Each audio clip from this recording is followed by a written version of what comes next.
ہم بہت شکر گزار ہیں کہ موجود ہے اس نشست میں متحدہ قومی موومنٹ کے بہت ہی جانے پہچانے جناب فیصل سبزواری صاحب. آپ یوتھ منسٹر بھی ہیں سندھ کے اور بڑے ایکٹیو کارکن. فیصل صاحب کیسے ہیں آپ؟ اللہ فیصل صاحب, یہ پاکستان میں ایک روایت تو رہی ہے نا کہ ایجنسی, آپ اس سے ایگری کرتے ہیں نہیں کہ ایجنسیز جو ہیں وہ مختلف چیزوں کو بیلنس کرنے کے لیے مختلف فورسز کو لاتی ہیں.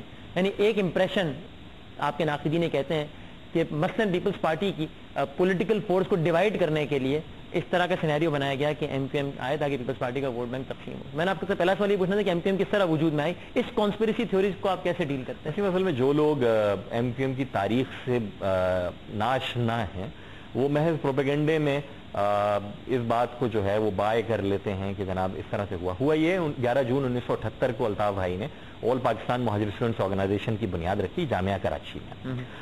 چند نوجوان تھے جو الطاف بھائی کے پیغام کو جنہوں نے فالو کیا. اس سے پہلے الطاف بھائی اسٹوڈنٹس ایکشن کمیٹی چلا رہے تھے جو وہ 77 میں چل رہی تھی. تو الطاف بھائی کی اسٹرگل تو پہلے سے چل رہی تھی. 78 میں اے پی ایم ایس او بنا لی انہوں نے. 1981 میں جب اے پی ایم ایس او کو جامعہ کراچی اور دیگر تعلیمی اداروں سے بے دخل کیا گیا ہے تو پھر مختلف علاقوں میں کراچی شہر کے بنیادی طور پر اور حیدرآباد میں الطاف بھائی کے ساتھیوں نے اور الطاف بھائی نے کام کرنا شروع کیا, عوام میں اپنا پیغام لے جانا شروع کیا.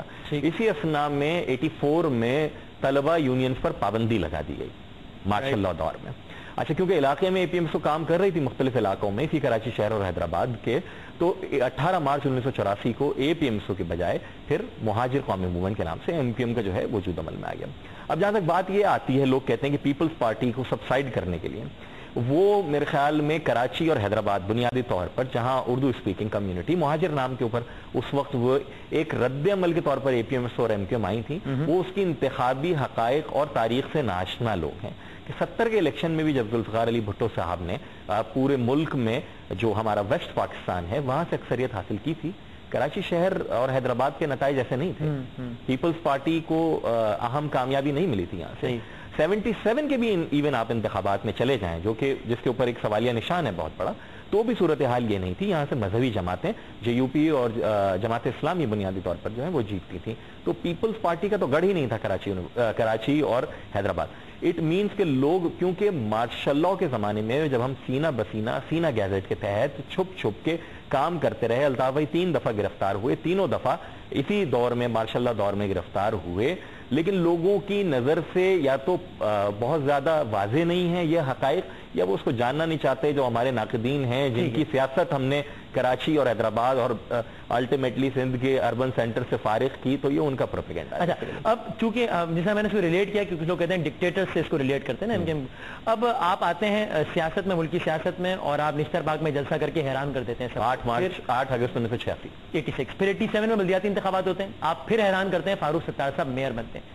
88 میں جنرل الیکشنز ہوتے ہیں اور بی بی کی حکومت آتی ہے, آپ اس کے الائٹ ہوتے ہیں. اب اس الیکشن میں آئی جی آئی کا کردار سب کے سامنے, حمید گل صاحب خود بھی اعتراف کر چکے کہ انہوں نے آئی جی آئی بنائی ہے. وہ اب یہ لکھتے ہیں یہ ایم کے عارف صاحب جو کہ جنرل کے ایم عارف, ٹھیک, وہ یہ کہتے ہیں کہ مرزا اسلم بیگ جو کہ اس وقت چیف آف آرمی سٹاف تھے اور اس ساری الیکشن مہم کو انجینئر بھی کر رہے تھے, انہوں نے چاروں صوبائی گورنرز کے ایک اجلاس میں کہا 88 کے الیکشن سے متعلق کہ پاکستان پیپلز پارٹی نہیں جیتنی چاہیے, اور ایم کیو ایم کے متعلق انہوں نے کہا کوٹ ان کوٹ ایم کیو ایم میری جیب میں. ایک چیف آف آرمی سٹاف ایک عوامی پارٹی کے بارے میں اتنے کانفیڈنس سے کیسے کہہ سکتا ہے, یعنی اس کو کس طرح کہیں گے؟ اور ایک سے زیادہ مرتبہ کہا انہوں نے. ٹھیک ہے, انہوں نے کہا جنرل اسلم بیگ صاحب نے. پہلی بات تو میں 87 کے بلدیاتی انتخابات کے حوالے سے واضح کر دوں, بلدیاتی انتخابات ارلی اس لیے کال ہو گئے تھے کہ یہاں کی جو لوکل باڈیز تھیں انہوں نے موٹر وہیکل ٹیکس کے صوبائی حکومت نے جو اس کو لے لیا تھا اس کے خلاف دھرنے ورنے دیے تھے, تو جنرل ضیاء کی حکومت نے ان کو فارغ کر دیا تھا اور ارلی الیکشنز کال ہو گئے. تو ایم کیو ایم نے تو لینڈ سلائڈ وکٹری لی کہ کراچی اور حیدرآباد میں بلا مقابلہ میئرز اور ڈپٹی میئرز آئے. ہماری بات پہلی بات یہ 87 general Zia was on the seat. 88 کے الیکشنز آتے ہیں جنرل ضیاء صاحب کے سانحے کے بعد, اور اس کے بعد الیکشن کال ہوتے ہیں اور اسلم بیگ صاحب آرمی چیف بنتے ہیں. بالکل آپ کے علم میں یہ بات ہے, آپ ہی کے چینل پر اسی بلڈنگ میں بیٹھ کر بریگیڈیئر امتیاز صاحب نے یہ کہا تھا کہ میں الطاف حسین صاحب کے پاس بھی پیسے لے کر گیا اور انہوں نے وہ پیسے واپس کر دیے, جبکہ جن بڑے بڑے ناموں نے وہ پیسے لیے ہیں ان کی فہرست بھی پوری دنیا کے سامنے آپ ہی کا چینل لے کر آیا ہے. جنرل اسلم بیگ صاحب وہ آدمی ہیں کہ جنہوں نے ایم کیو ایم کے خلاف آپریشن کلین اپ کے آغاز سے پہلے جن لوگوں نے گراؤنڈ ورک میں کہتا ہوں کہ شروع کروایا, ہمارے خلاف ایک من گھڑت جعلی झूठी FIR दर्ज करवा के जो बाद अज़ां हाई कोर्ट से खारिज हुए और सुप्रीम कोर्ट तक वो केस गया और अल्हम्दुलिल्लाह हम बाइज्जत वहां से बरी हुए, मेजर करीम केस जो था। तो वो तो दीवाने की बढ़ मैं इसको कहता हूं, वो कोई भी क्लेम करते रहे, वो ये समझते होंगे, मुझे ऐसा लगता है कि मैं आर्मी चीफ किसी के पास भी पैसे भेजूंगा और कौन हिम्मत कर सकता है इनकार करने की। लेकिन अल्ताफ भाई की ये जुर्रत इनकार ही है जिसके बाइस आज तक हम ऐसे तानो तशनी का सामना कर रहे हैं। अब इलेक्शन हो गए, बीबी की हुकूमत आ गई, पहली हुकूमत भुट्टो साहब के बाद बीबी की आ गई। 9 माह भी पूरे नहीं हुए थे बीबी की हुकूमत को कि वो सारे मसाइल शुरू हो गए, तहरीक अदम एतमाद आ गए। अगेन असलम बेग साहब कहते हैं, लिखते हैं कि आर्मी चीफ असलम बेग ने MQM को तहरीक की हिमायत के लिए रजामंद किया। उस वक्त आप इत्तेहादी थे और आपने तहरीक अदम एतमाद में वोट डाला बीबी के? नहीं, ऐसा नहीं है, वोट नहीं डाला। फिर मैं रिकॉर्ड की दुरुस्तगी के लिए मैं बताता हूं। देखिए, हुआ ये कि 2 दिसंबर 1988 को एक मुआहदा होता है। 90 बेनजीर भुट्टो साहिबा शहीद तशरीफ लाई थी, अल्ताफ भाई को अपना भाई कहा। 51 नुकाती मुआहदा कराची हुआ, उसके 51 नुकात थे। आप तारीख से ये बात उठाकर देख लीजिए कि उन 51 नुकात में 10 माह तक जब हम उनके साथ रहे, एक भी नुक्ते के ऊपर अमल दरामद नहीं हुआ। जो स्पैनर्स थे वो बदकिस्मती से बाद मुज़ाकरातकार ऐसे थे उस वक्त कि जो चाहते नहीं थे या जो तंग नजरी का मुजाहरा कर रहे थे, और MQM की शदीद ख्वाहिश के बावजूद कि ये इंतहाई फितरी इत्तेहाद MQM और पीपल्स पार्टी का कायमो दायम रहे, उसमें रोड़े अटकाए गए। हम अपने वोटर्स को भी जवाब दें, हुकूमत में भी थे, मैं आपको यही बता रहा हूं। नहीं, ऐसा नहीं है। MQM के पार्लिमानी लीडर थे कौमी असेंबली में डॉक्टर इमरान फारूक, उन्होंने बबांगे दोहल कौमी असेंबली में तकरीर करते हुए कहा 11 माह के बाद हम अलहदा हुए हुकूमत से और उसके बाद जो है हमने तहरीक अदम एतमाद में वोट दिया। ओके, मुहाजिर कौमी मूवमेंट से आपका आगाज हुआ, मुत्तहिदा कौमी मूवमेंट अब चलेगा। कुछ लोगों ने यह भी कहा कि आपने जिस बुनियादी नजरिए पर अपनी जमात इस तहरीक का आगाज किया था, आप उससे मुनहरिफ हो गए, यानी कि आप महाजिरों के सारे मसाइल हल हो गए थे जो आप महाजिर कौमी मूवमेंट से मुत्तहिदा कौमी मूवमेंट की तरफ चले गए। देखिए, अल्ताफ भाई थे 25 बरस के जब ऑल पाकिस्तान मुहाजिर स्टूडेंट्स ऑर्गेनाइजेशन बनाई है, और अल्ताफ भाई वो जस्ट 31 ईयर्स ओल्ड जब उन्होंने मुहाजिर कौमी मूवमेंट का कायम किया। ठीक, 88 के इंतखाबात में MQM नेशनल पॉलिटिक्स में एंटर होती है और कौमी असेंबली की हम नशिस्तें जीत के इस्लामाबाद जाते हैं।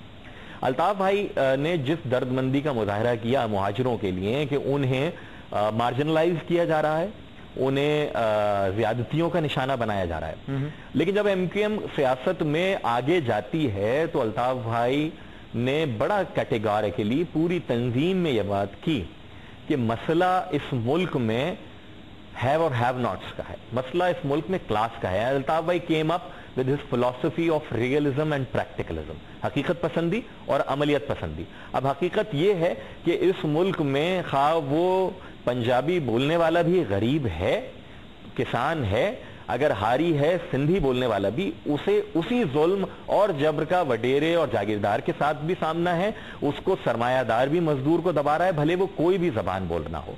तो फिर प्रैग्मेटिज्म और प्रैक्टिकलिज्म का तकाजा ये था कि हम मुहाजिर कौमी मूवमेंट को ट्रांसफॉर्म करें मुत्तहिदा कौमी मूवमेंट की तरफ। 1990 से हमने आगाज कर दिया, 92 का ऑपरेशन हो गया, तो अल्टीमेटली बट वी अल्हम्दुलिल्लाह सक्सीडेड इन 1997। लेकिन जिस तरह आपने भी कहा, चाहे वो सिंध का वडेरा हो, पंजाब का चौधरी हो, या बलोचिस्तान और सरहद का कबायली सरदार हो, निजी जेलें, तशद्दुद, ये सारी बातें हम जानते हैं, मीडिया पर भी आती हैं, लेकिन एक मिडिल क्लास जमात का नुमाइंदा होने की दावा करने के बावजूद MQM अपने आप को इस इंप्रेशन से क्यों दूर नहीं कर पाया? यानी आज भी क्यों आपके नाक़िदीन, सही या गलत, जब भी आप पर तनकीद करते हैं उनका पहला जुमला ये क्यों होता है कि MQM तशद्दुद की सियासत करती है? देखिए वसीम, ऐसा है कि पहली बात तो ये कि मिडिल क्लास होने का दावा नहीं है, और है इस मुल्क आपके नाक़िदीन भी मांगते हैं, पहली बात, ठीक है ना। दूसरी बात, इसलिए ये हमें मुतशद्दुद जमात का जो लोग नाक़िदीन इसलिए कहते हैं कि नाक़िदीन खुद वो हैं कि जो 5-5 बच्चियों को जिंदा दफनाने पर भी फख्र महसूस करें और अपनी रिवायत कहें उसको। ये किसकी बात कर रहे हैं? ये एक सेनेटर साहब बलूचिस्तान के, आप जानते हैं। नाम ले उनका। नहीं, मैं नाम नहीं, मैं एज अ होल इस मेंटालिटी, मैं एक मेंटालिटी की बात कर रहा हूं। मेंटालिटी क्या है?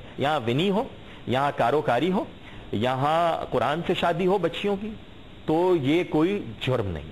यहाँ वडेरों की, जागीरदारों की निजी जेलें हो, कोई जुर्म नहीं।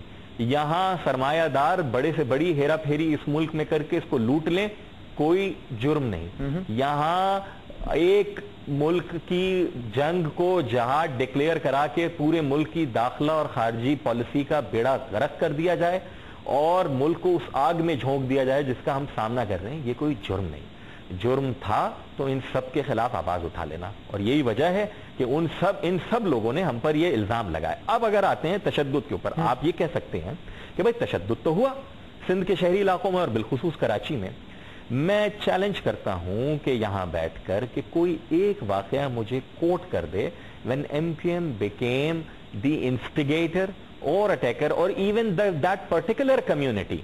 अगर हम उस वक्त मुहाजिर कौमी मूवमेंट थे, कभी भी कहीं पर किसी पर कोई हमला किसी जानिब से किया गया हो।